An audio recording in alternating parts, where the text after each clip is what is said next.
Hello, everyone. My name is Ryan Cam, and welcome to my 10 least favorite movies of 2022. I have my top 10 best movies of the year list, and now it is time for my 10 least favorite. And I stress least favorite because this is not a worst list. In the words of the great Keanu Reeves, I love movies. and so in regard, I kind of not hate, but I don't really like making a list like this because making movies is very hard. But there are some movies that are just terrible. And well, that's what top 10 least favorite lists are for. Let me just get this out of the way and say that there will be a couple of movies that will not be on the list. The Munsters by Rob Zombie, Uncharted, and Morbius. I have not seen the Munsters movie. I deliberately was like, you know what? I don't think that's worth my time. And Morbius and Uncharted are just fine. They're honestly not even worth giving a second thought to. Morbius is not the worst superhero movie of all time, not while Fantastic also exists. And Uncharted was fun in bursts. I don't understand the hatred for this movie. It's fine. It's really fine. So those movies will not be on my list. These 10 are. So here we go, starting with number 10. Number 10, No Exit.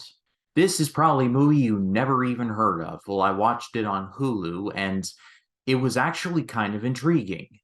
And then the twist happened. Shout out to Dennis Haysbert, who is trying, and the cast mostly is okay, but the twist and the motivation for the kidnapping plot, from lack of any other context, settles down to the kidnapper hated that this little girl was making these cringy TikTok videos and was like, all right, it's time to kidnap you.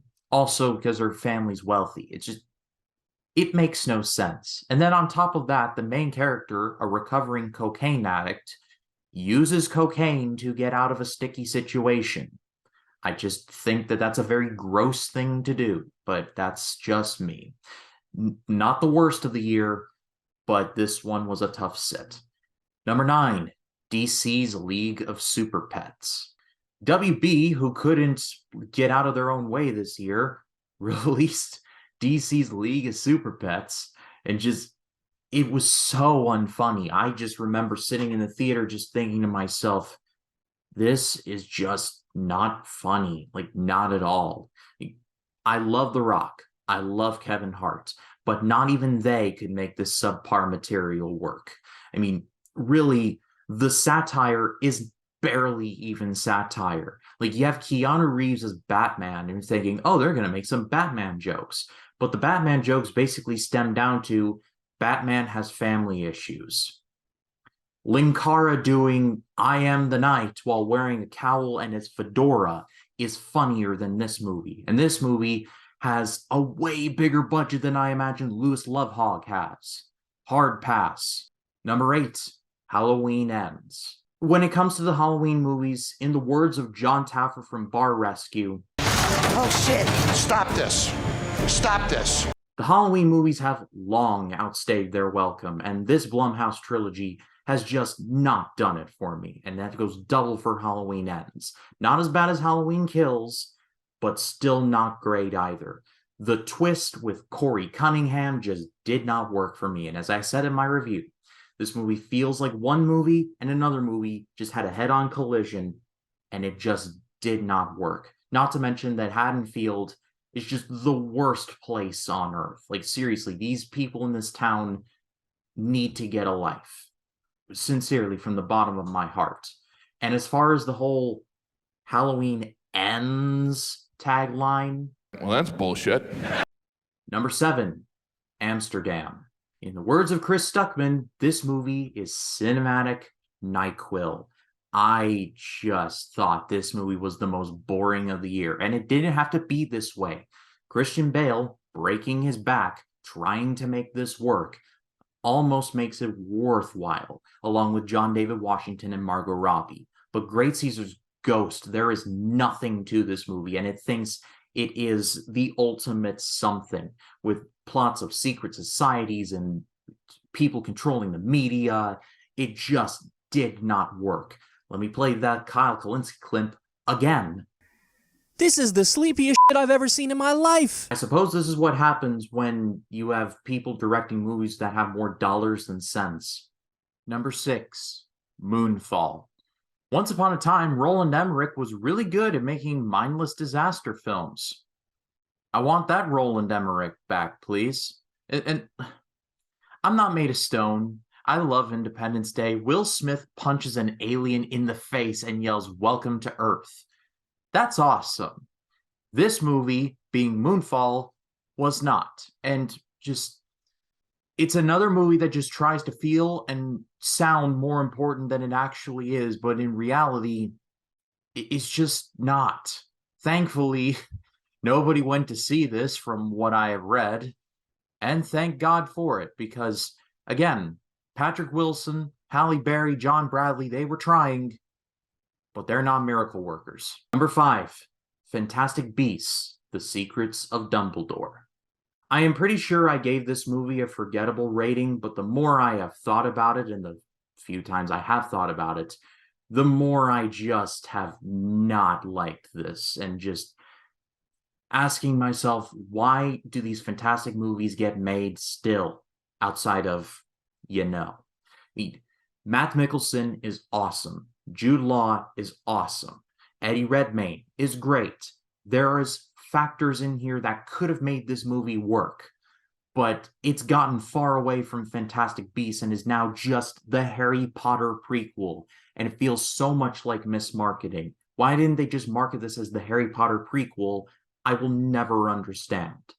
But it is what it is, and poor Mads Mikkelsen, he was dragged into this. He did not need to be in this. Number 4, Jurassic World: Dominion. Let me just play that Taffer clip again. Oh shit! Stop this! Stop this! Followed by this classic.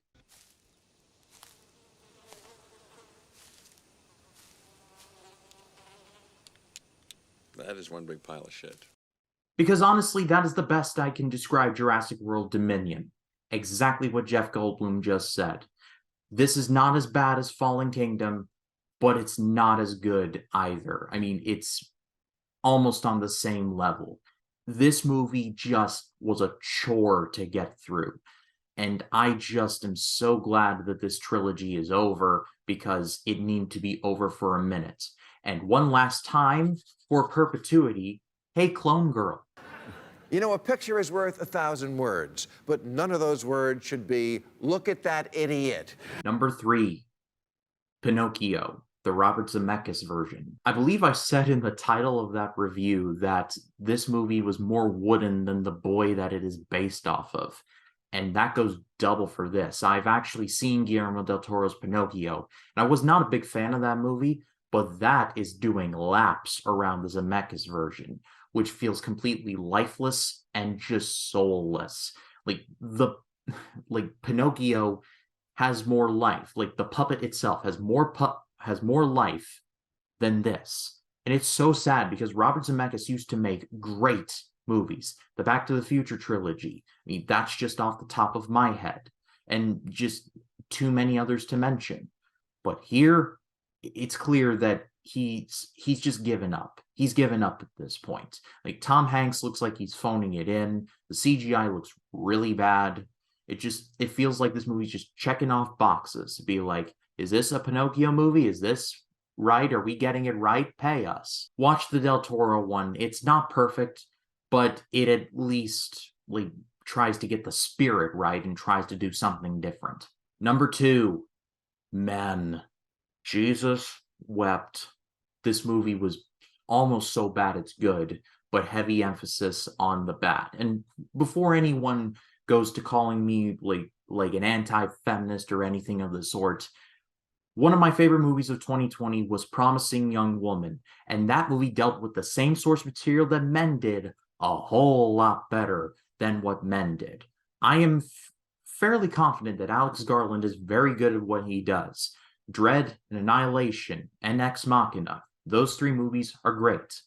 This movie is bottom of the barrel, easily one of the worst things A24 has ever produced. And also, just some food for thought, This movie is about how men abuse women, both mentally and sometimes, unfortunately, physically. This is being directed by a man, a straight white man. Play the Bart Simpson clip. Really makes you think. And my least favorite movie of 2022 is Texas Chainsaw Massacre. I honestly don't know what I was expecting from this. This franchise has long since run dry, but somehow my low expectations were not even met because this movie is horrible. It's gross. It's not fun to look at. It's not even fun as a slasher movie.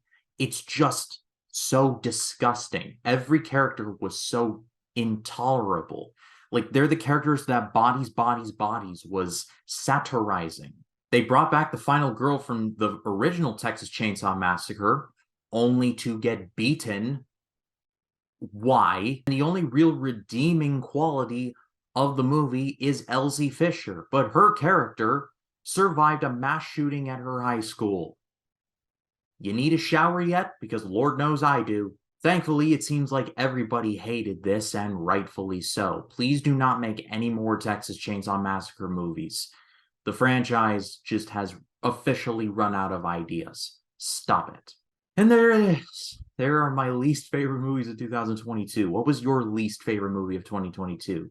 Leave your thoughts in the comments. I'd love to read what you have to say. But if you like this video, please be sure to leave a like, comment your thoughts down below. If you like this video and you want to see more like it, hit the subscribe button and click the bell to allow notifications. That way, when a new video drops, you'll be the first to know about it.